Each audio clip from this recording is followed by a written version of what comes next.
Hey guys, welcome back. So, as always, just want to make a massive thank you to you all for being watching.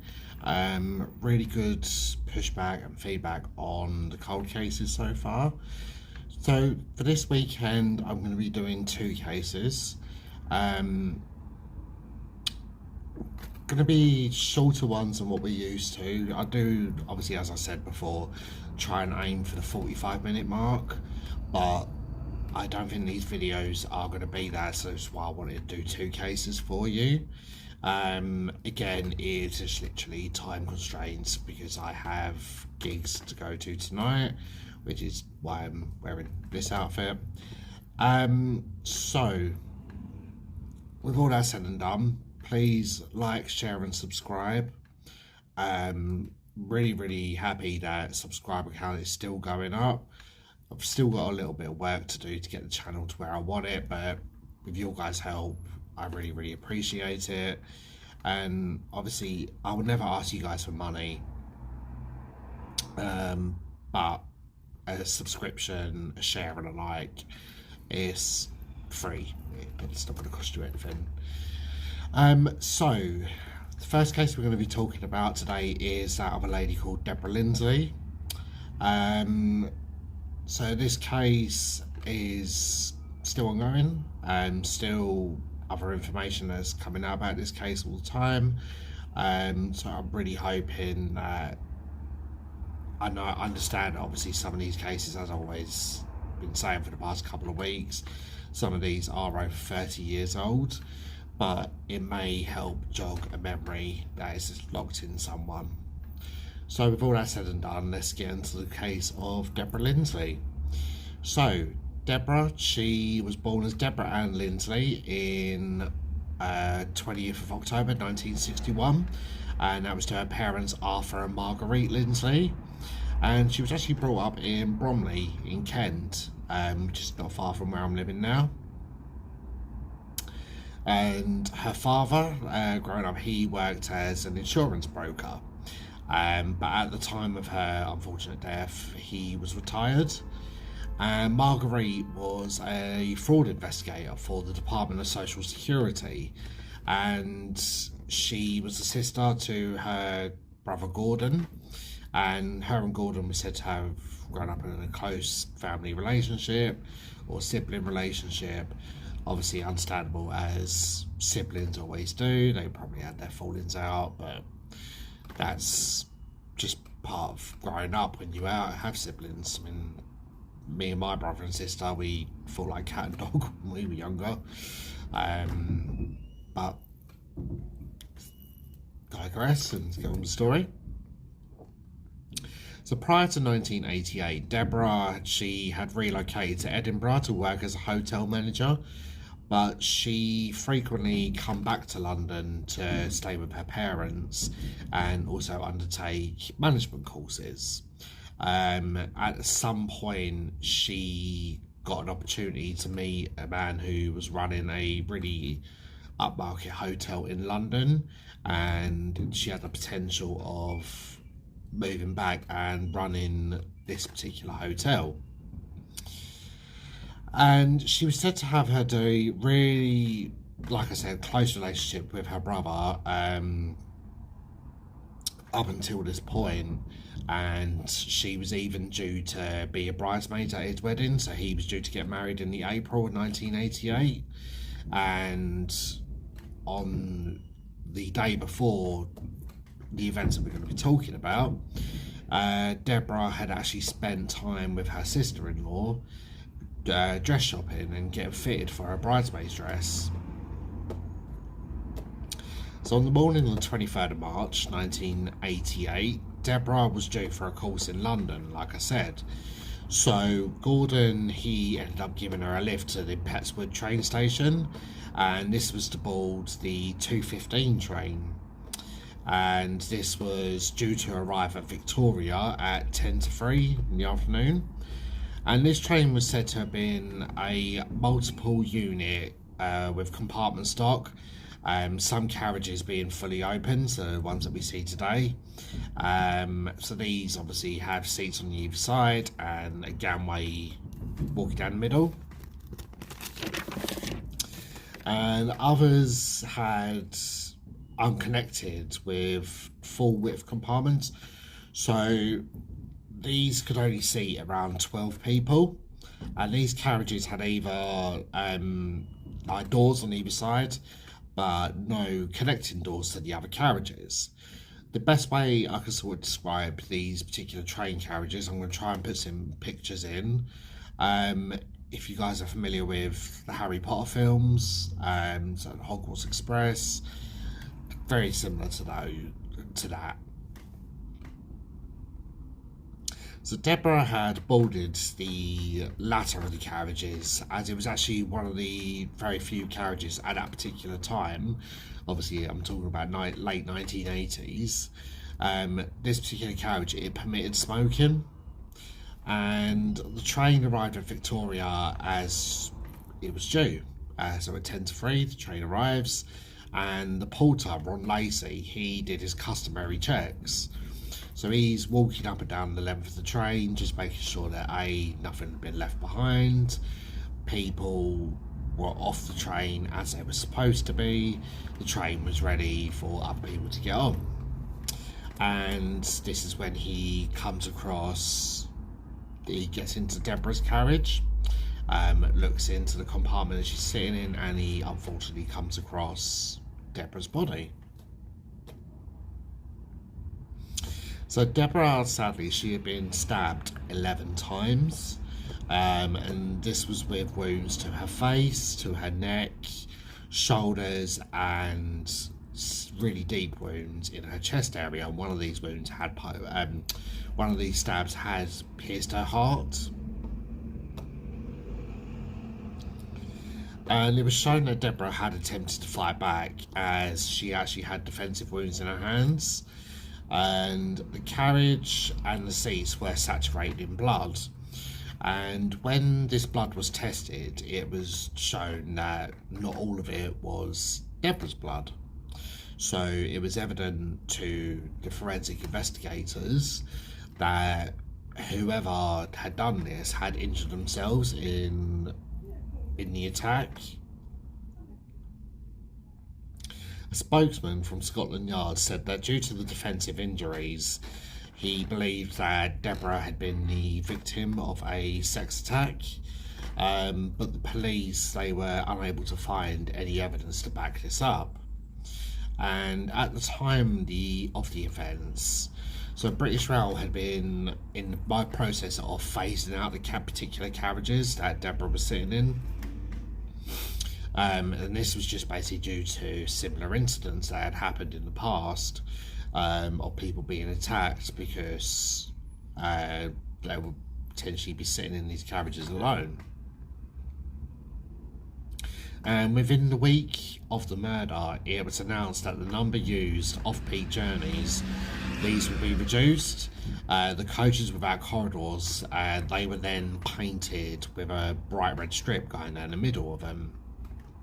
And this was just basically a safety feature for other passengers to identify what train that they were going to be using.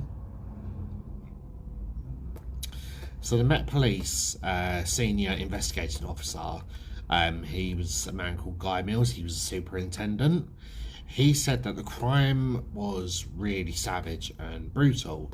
He highlighted that the safety concerns of the coach that Deborah was in, and stated that her only means of escape was to open the door and jump onto the tracks below. And he looked at the ferocity of the attack. Guy suggested that it was unlikely to have been the killers first, and the short distance between the Brixton and Victoria stops was only around 5 to 6 minutes. And so this suggested that Deborah could possibly have known her attacker.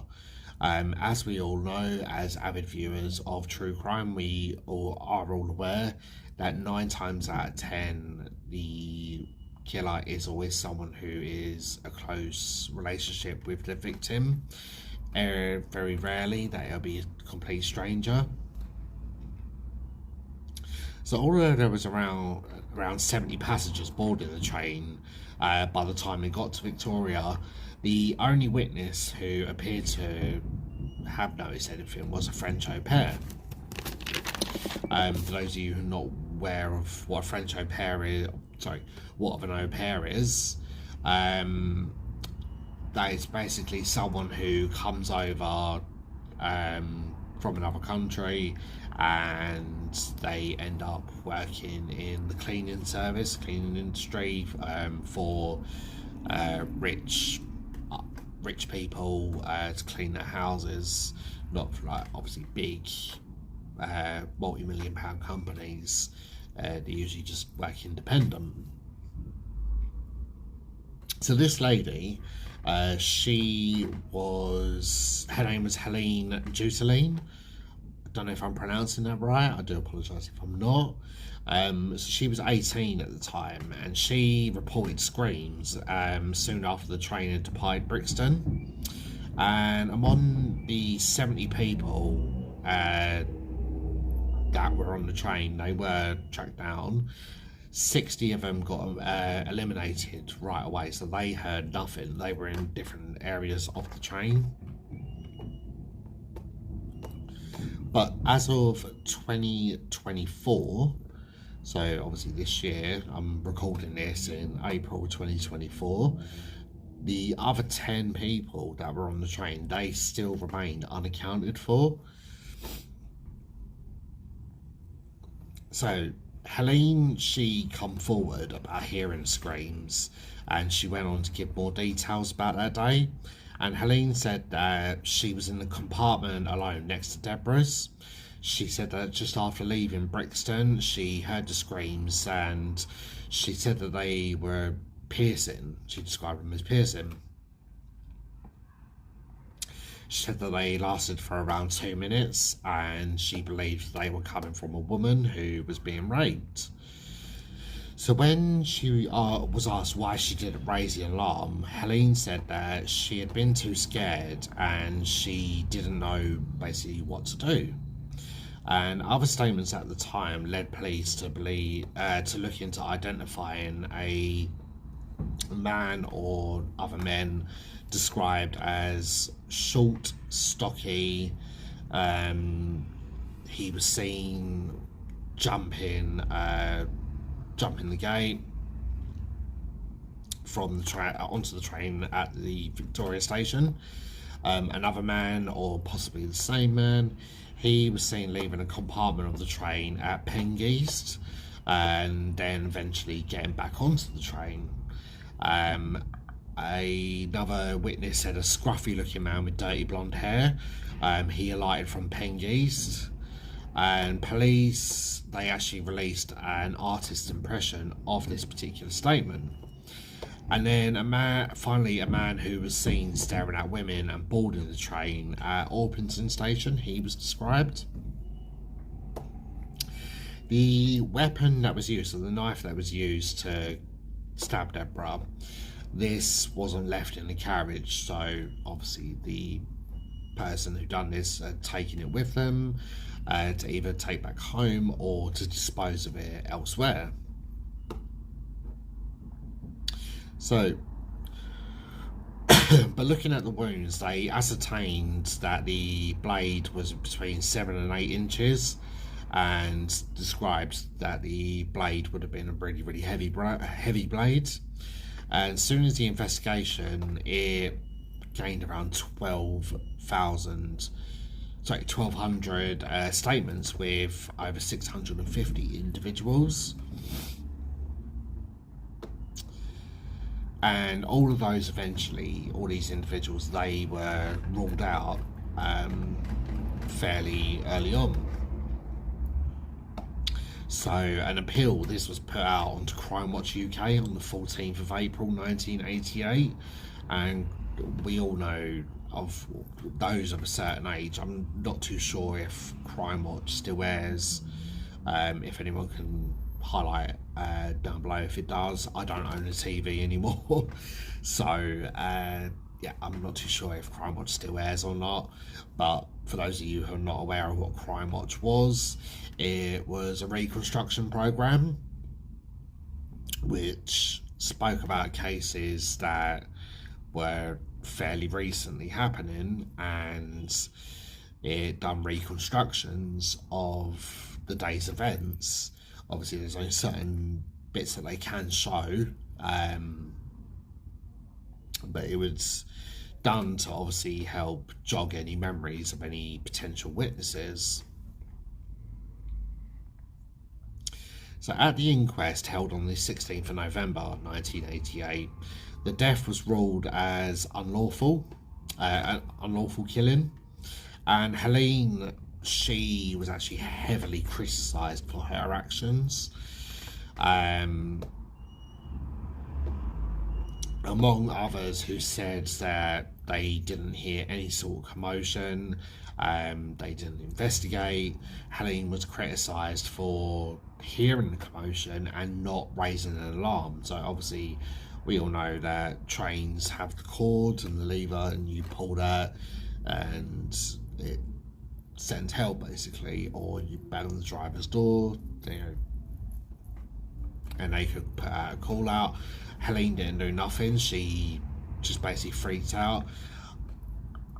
I can kind of see both sides, if I'm honest. Obviously, if you're hearing that, you are going to be quite scared. But it doesn't take long to just pull the cord and it will send out an alert. If you're too scared to go in there, I can understand that. But you could just pull the cord and leave it to the professionals. But to completely just ignore it and then go about your day and not be aware of what happened until you hear about the incident later on TV, it's complete bite by a complete different story.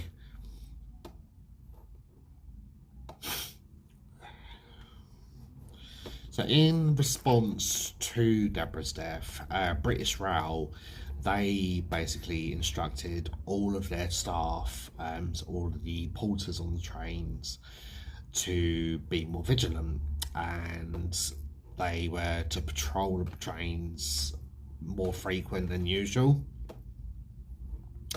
and they had to be especially observant to women who were travelling alone. I'm not saying that's right. Obviously, we all have the right to travel alone, but if you are particularly vulnerable, and we all know that's what potential abusers look for, is vulnerability. If they think you're vulnerable, then having just that reassurance in the world, it is a massive help. So police, they advise passengers to be vigilant on the railways and avoid carriages which could only be escaped from by jumping onto the line or the platform. So after this all happened, after the Crime Watch UK appeal, the case sadly went cold throughout the 90s, and this was despite the police collecting the blood samples and storing it. And this was at the time that obviously we all know that DNA analysis was in its infancy during the 80s. But obviously with the advances in technology, the case was reopened eventually in 2002, and this allowed a complete DNA sample to be built through the technology.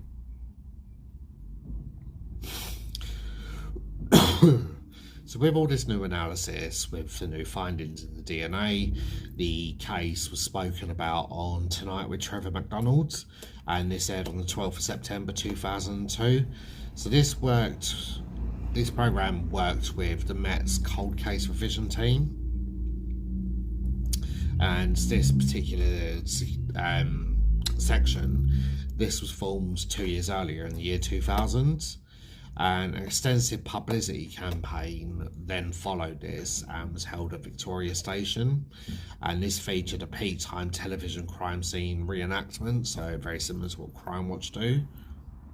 And this just basically ended up leaving no new inquiries. Like, no one came forward, no people from that day remembered anything, and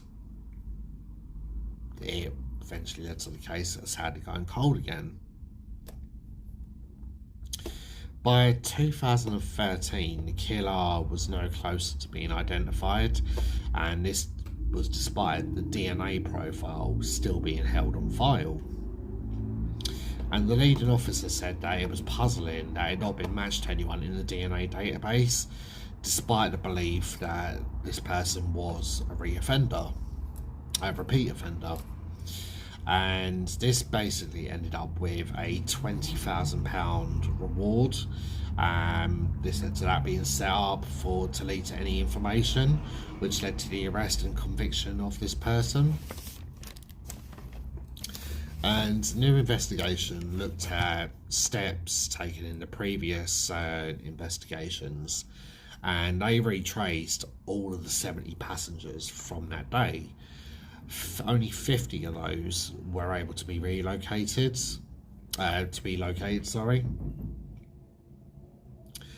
But again, sadly, this led to nothing. These people only were able to recall what they spoke about at the time. One of those possibly could have been Helene from earlier, but she wasn't mentioned in those findings. So the detectives and Deborah's parents, they set out a new appeal, and unfortunately, again, nothing turns up. And sadly, later on that year, so later on in 2013, Deborah's mum, Marguerite, she sadly passed away, not knowing whatever happened to her daughter.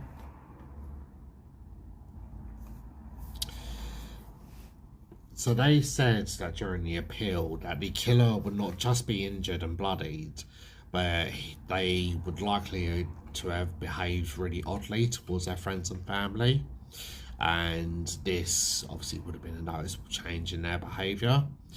But like I said, obviously nothing came of this new appeal. And Deborah's case was also linked to the case of Marie Wilkes, as Marie's killer, Eddie Browning, was described in a similar way to that of Deborah's. And I believe Eddie was actually spoken about the possibility of being linked to Deborah, but again, they sought a conviction and they eventually convicted him of Marie's death.